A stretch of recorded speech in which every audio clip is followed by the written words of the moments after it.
I'm going to show you how to remove the back cover for this Sony OLED TV with model number XR-55A80J. The first thing we want to do is flip it around and put it screen facing down on the table. Next, we can simply remove the legs by wiggling them out. And now there are two little secret latches, one over here and one over here. So using this tool, I'm going to go ahead and insert it here, and we're going to lift up. There we go. So we have one. And on this one, I'm going to lift up from this side. And there we go.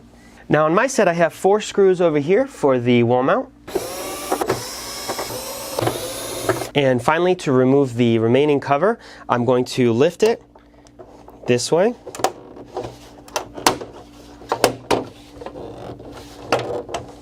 And then same with the top. So I'm prying the plastic away. And same with the top.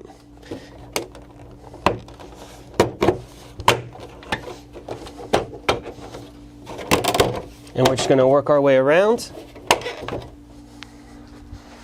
Same thing down here. So I'm just putting my fingers underneath. And over here is a little trickier because we do have the main board, so you don't want to lift the main board.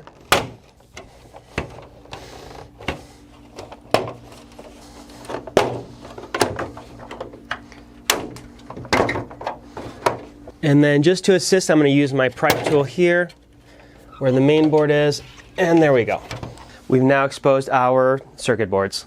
Next, we're going to be removing the main board, starting with our connectors.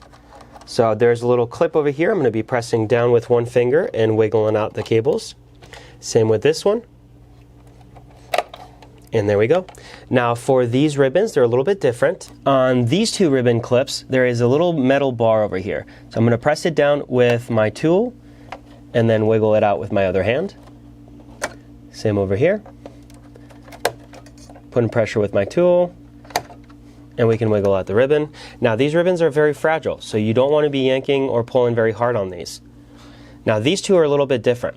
You have to push down on these 2 tabs on the side at the same time. So I'm going to do that with one hand and wiggle out with my other. And again with this one.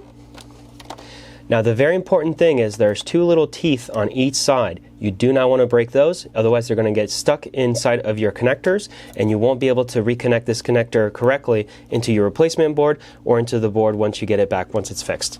Now that we've removed all of our ribbons and wired connectors, we can remove the shrouds. And those just wiggle off. And finally we can get to the screws.